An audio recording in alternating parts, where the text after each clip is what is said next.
no seu televisor a TV Galega, na TV Galega o Mesa de Bar e na Mesa de Bar o Leandro de Assis. Então vamos ao FENATIB, que está se conceituando cada vez mais também, né? Você pegou desde o primeiro. Hoje você está por trás ainda, né? Mas não está assim, pegando no martelo, na bigorna e tal. Não tô na organização trabalhando em razão do meu horário de trabalho com a escola, né? Até comentei com a Terezinha Heimann, a professora Maria Terezinha Heimann é basicamente a mãe, né? A criadora do Festival Nacional de Teatro Infantil, que hoje a gente usa a nomenclatura Festival de Teatro para Crianças e Jovens, né? E a Terezinha criou o Festival de Teatro para Crianças e Jovens, do FENATIB, quando ela entrou na Fundação Cultural, e isso foi em 1995, se eu não me falha a memória, quando o Braulio Maria Schlegel pegou a presidência da Fundação Cultural. Ela foi chamada então para ser a diretora administrativa. Muitas coisas boas aconteceram na área de artes, né, em Blumenau, e o FENATIB foi uma delas, né, foi uma dessas grandes realizações. Na época eu estava no Rio de Janeiro, aí a Terezinha Heimann ligou para mim: Leandro, eu estou num lugar muito especial. Daí, porque ela saiu da FURB, basicamente também a Terezinha tem uma grande história com o Festival Universitário de Teatro de Blumenau, e que não acontece mais. Até aconteceu o seguinte, ela está sendo nascedouro da ideia, porque foi assim, um cunhado do Dalto dos Reis, que era o prefeito, o cunhado dele era da Paraíba, ele veio aqui e conversou com o Dalto Gonçalves na Oktoberfest, e disse: pô, você devia fazer aqui um festival de teatro universitário. Esse do universitário, né? Sim. As universidades têm grupos teatrais e tal. Aí o Dalto, o Gonçalves chegou lá na televisão, e disse, eu estava na RBS, então, pô, eu tenho a ideia assim, pô, então vamos lá falar com o Caleiro. O Caleiro era o Faleiro. José Ronaldo Faleiro, isso. O Ronaldo Faleiro, né? Vamos falar com o Faleiro porque ele quer... E a Terezinha era secretária dele. Aí ele comprou a ideia na hora, já chamou a Terezinha, já mandou preparar a proposta para se encaminhar, e aí sim nasceu o festival de... A Gênesis, né? A Gênesis, né? Mas a Terezinha, ela tem muita importância. Dali Foi muito importante isso, e o Faleiro tem realmente essa responsabilidade na história do Festival Universitário. Mas depois aí o Faleiro foi para Florianópolis, e a Terezinha continuou, e basicamente assim, ela deu muito brilho e muita notoriedade na organização dela com o Festival Universitário de Teatro. Tanto que muitos festivais de teatro no Brasil surgiram inspirados no Festival Universitário e vieram aqui aprender como fazer, né? Tanto que eu também trabalhei na organização do Festival Infantil até a 11ª edição.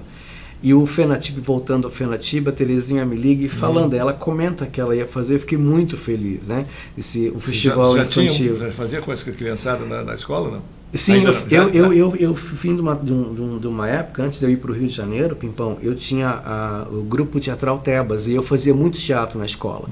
Então, por onde anda essa tal Dona Felicidade, o Pequeno Príncipe, Muito Prazer, o meu nome é Edith, que é sobre a história da Edith Gettner, e eu fazia o projeto Teatro Escola. Eu rodava escolas de Blumenau, de todas as cidades do Vale do Itajaí, a gente rodava com esses espetáculos, né, que tinha um cunho mais didático. Então, essa relação com o teatro para criança eu já tinha desde do início da minha carreira, né? E aí, quando a Terezinha criou o Festival Infantil, eu vinha do Rio de Janeiro, no mês, né, para cá, para trabalhar na organização, e depois eu voltava, então, né, para continuar estudando. Então, eu vinha só para cá para trabalhar, para ajudar na organização. Então, sim, eu tenho essa participação na organização, quando que a Terezinha é uma querida madrinha, tu sabe, Pimpão, vou revelar uma coisa assim que eu sempre falo.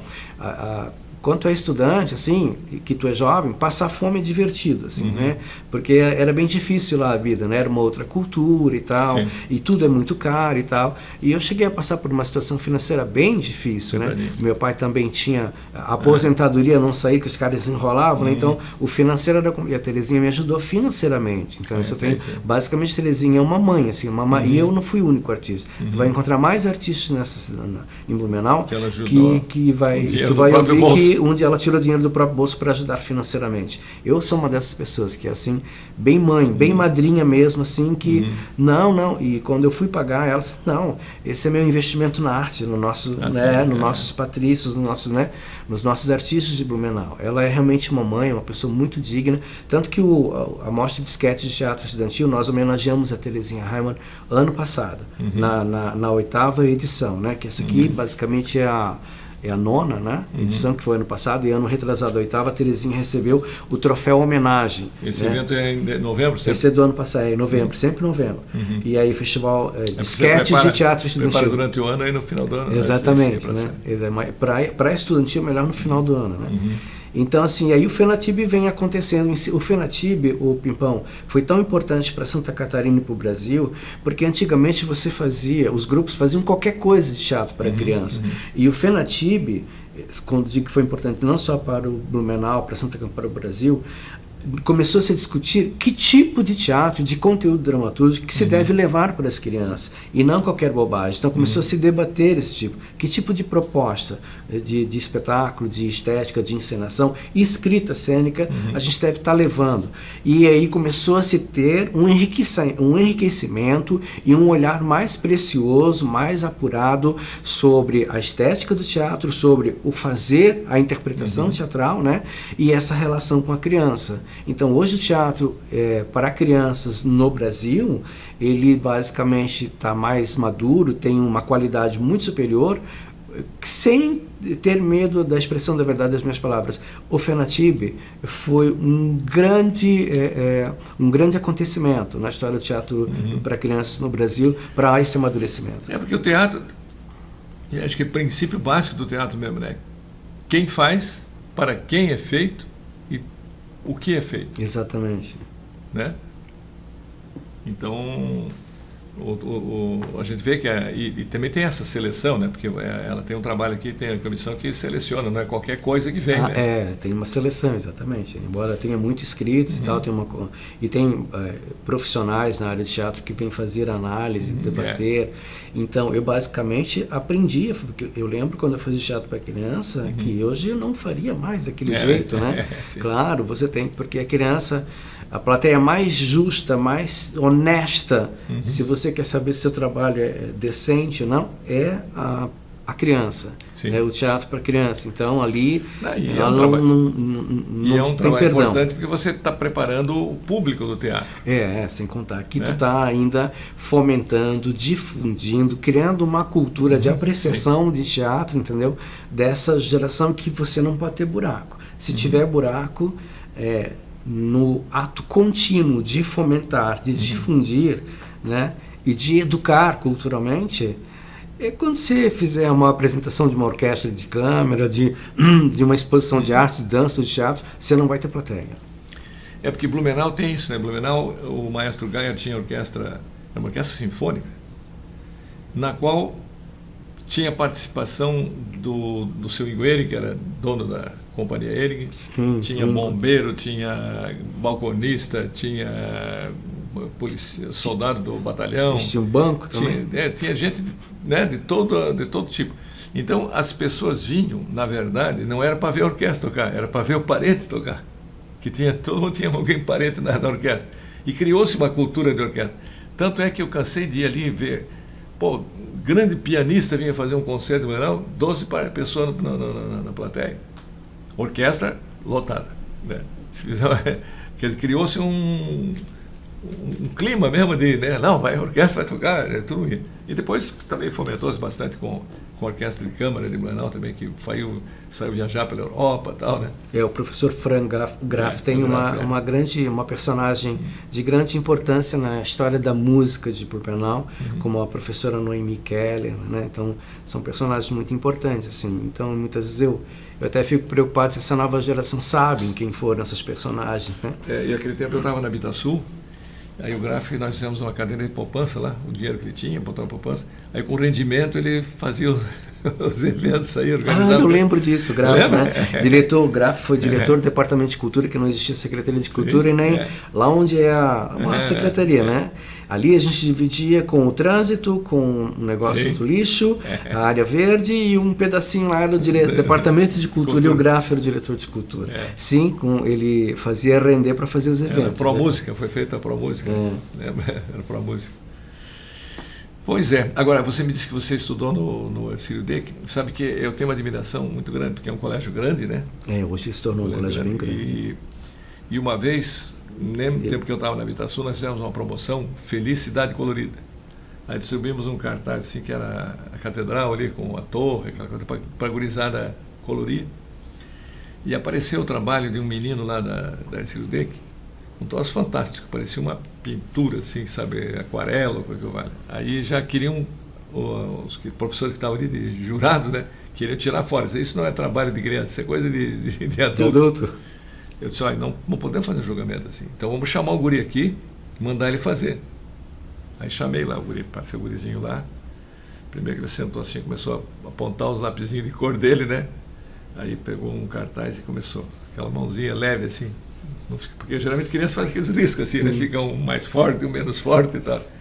Aquilo ficou aquela, aí as professoras falaram, não, tem que dar a bicicleta pro guri mesmo, vai ganhar a bicicleta. Você até não tem o tempo lá. O Ercílio Deck hoje tem uma relação muito forte com as artes. Tá? O Ercílio Deck, a escola Ercílio Deck, é o maior colégio do bairro da Velha, considerado. Ele realmente é muito grande ali. Nós temos para mais de 1.700 alunos, deve ter quase 1.800 alunos. É um colégio muito grande. E está no DNA já dos nossos alunos. Claro que eu tenho uma participação nisso, eu dou aula de teatro há 25 anos lá. A parte artística e principalmente o teatro. Tudo eles querem realizar em forma de teatro, apresentação de trabalho e tal. Eles têm uma relação muito forte com isso. Isso deixa a nossa comunidade muito orgulhosa, assim, nesse sentido. Agora, você dá para uma série só ou você acompanha? Eu dou aula de artes cênicas do nono ano, no nono do ensino fundamental, nos finais, e os primeiros, segundos e terceiros de todo o ensino médio. Então, todo o ensino médio basicamente tem aula comigo. Então é de manhã, tarde e à noite? De manhã, de tarde e um período da noite somente. Um período da noite. Então tá bom. Caixa cheio de... Não, é cheio de trabalho, né? Cheio de trabalho, assim, né? Mas eu queria te comentar também, Pimpão, assim, que o Alexandre Veneira, que também é um personagem muito importante no teatro, ele trabalhava no Teatro Carlos Gomes e ele criou o Núcleo de Teatro Experimental, né? E isso foi em 1986. E eu fui um dos primeiros alunos do NUT. Eu estava na 8ª série no Ercílio Deck, estudante. E o curso era de segunda a sexta, das 6h30 até 10 horas. Aí a minha geração era estudar de manhã, à tarde você ia no Senac fazer curso de datilógrafo, copista e auxiliar de escritório, e aí à noite daí eu ia para o Carlos Gomes para fazer o curso de teatro para o NUT. Então, assim, bons nomes passaram por ali, Isabel, né, passaram, depois o Pepe também deu aula ali também, com o Pop daí veio depois, né? Sim. E aí, em 86, sou um dos primeiros alunos, eu tenho certificado, onde o Carlos Gomes pensou em criar um curso de teatro, e aí Titi Corman também foi a minha primeira professora de teatro, a falecida Titi Corman, onde eu também fiz parte do Grupo Fênix da FURB, né, que também tenho muito orgulho disso. Então, tudo isso foram aprendizados, né, no meu currículo que me fizeram, além da faculdade, que me fizeram, e que me levou ao prêmio Personalidade do Ano nas Artes Cênicas em 2024, então, pelo meu histórico e também pelo meu trabalho. Você está umbilicalmente ligado ao teatro. Basicamente. Você chegou a trabalhar em outra coisa, não sei... Quando você... Eu já fui, trabalhei no Willy Sievert, eu trabalhava lá, no antigo Willy Sievert, trabalhei no despachante brunelloense, trabalhei na CIA Mercantil Victor Probst como auxiliar de escritório, eu sou Júlio Probst, Dona Marja, tinha uma boa relação, eles eram uns queridos. Trabalhei também na... Os dois falecidos, morreram cedo. Trabalhei no Banco Bradesco também, não sei se eu posso falar esses nomes. Não. E trabalhei também como secretário num escritório de advocacia, no edifício Londrina, onde eu conheci o Acácio Bernardes também. Trabalhaste com a Caixa? Não, como trabalhava com um vizinho dele, que também era advogado, assim, né? Mas o Acácio, o Acácio, eles se davam, eram bons amigos. O Acácio era um querido, assim, né? Que é o pai do Napoleão. Então, mas tivesse uma seta, por isso que foi aprender datilografia lá no Senac. Todo mundo tinha que aprender ser datilógrafo, copista e auxiliar de escritório. Hoje não tem sentido mais. Mas redator auxiliar, isso você nunca fez uso? Técnico de redator auxiliar eu tentei no Jornal de Santa Catarina, né? Mas eu não consegui espaço lá na época, né? Não sei quem era dono. Acho que o Walter trabalhou lá, né? No Walter Rosseman? No Santa Catarina, lá eu lembro que ele trabalhou no Jornal de Santa Catarina. E o Gervásio da Luz também, que foi meu professor também de jornalismo, que era jornalista lá. Aí eu acabei não conseguindo espaço e aí foquei daí, teatro. Então, em 92 para frente ali, comecei com 15 anos, depois em 92 eu voltei e não parei mais.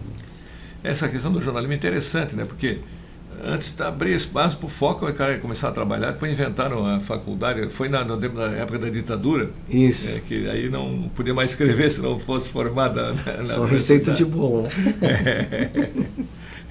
Agora, também não tinha muito ainda a questão do assessor de imprensa, né? Hoje, acho que até tem mais gente ganhando dinheiro nas empresas como assessor de imprensa, como político também, né? Assessor de política, de prefeito, né? Do que como jornalista. Como jornalista, né? Tanto que tiraram a obrigatoriedade da formação acadêmica para ser jornalista. Eu sempre fui contra. Eu fui contra isso também. Quem é que é capaz de escrever um artigo melhor sobre... Estuda muito, tá? Lê muito. Quem é que é capaz de escrever melhor um artigo sobre medicina? Jornalista ou um médico daquela especialidade? Jornalista que ele estuda muito, tá? Ele estuda muito. Mas tem uma grande responsabilidade na escrita, na comunicação com a população, né? Mas tem que ter talento, né? Tem que ter talento também na escrita. Então, depois acabou essa obrigatoriedade, né? Foi criada na época da ditadura militar. Eu sei porque eu não fiz faculdade, mas estava na Europa, eu era correspondente até que tempo era do Correio da Manhã, e era do Correio da Manhã. E aí que era o presidente me disse que eu teria que vir ao Brasil para registrar, senão não podia mais escrever, tinha um período que era para eles pegarem mas eu não estava fugido nem nada, né? Mas os que estavam fugidos aí não podiam voltar, se voltassem eles pegavam, né? Sim, sim, muitos. Mas eu não vi, não, digo, eu não vou. E até for exilado. Eu não vou gastar dinheiro para me registrar coisa nenhuma, né? Continuei escrevendo lá e ficou assim. Depois voltei, diretor mesmo, nem pode ser jornalista do jornal nem nada. Eu fui superintendente do jornal, né? Sabe? Sim. Pois nós vamos fazer uma pausa novamente para rodar os comerciais e já a gente volta nesse nosso papo aqui com o Leandro de Assis, que é o homem que se dedica a preparar as futuras gerações a gostarem do teatro. Se não forem fazer teatro, mas pelo menos gostarem do teatro. Aos comerciais.